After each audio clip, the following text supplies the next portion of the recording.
wanted to just initially start talking about the human canine bonds and canine empowerment and how you would describe that.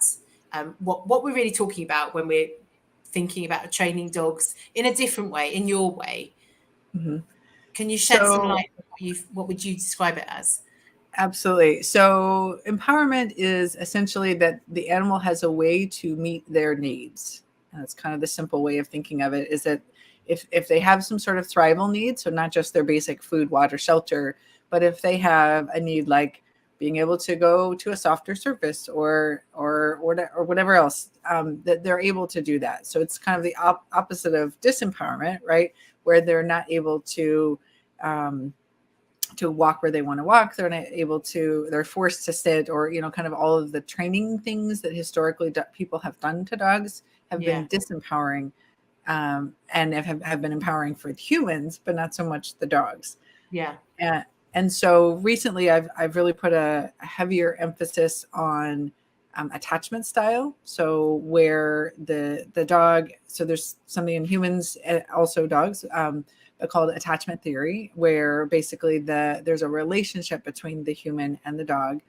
And in this sort of version that we're talking about, at least, and that attachment can be secure, meaning that the human or the dog feels like the human is a secure, safe base that they can go to for, a safe base for exploration. So the dog is able to kind of go check out the world and come back to the human. That they have proximity seeking, so dogs wanting to be near us. And I've just forgotten the third thing, but and safety, basically. So a safe haven, that if there is something out there, that the dog can come back to the human. Yeah. And so looking at whatever we do to see, does it disturb that? So I'm calling that framework safe, secure attachment, family education. So, and that can be looking at our veterinary care. Is that safe, or is that disturbing the attachment relationship? Yeah. It can be, any sort of activity that we do. So play will increase a secure attachment. Punishment will decrease it.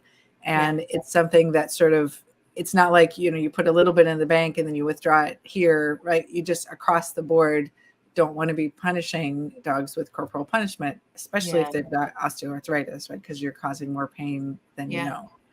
So I don't know if that was sort of tangential, but I hope that. Yeah, no, that's great.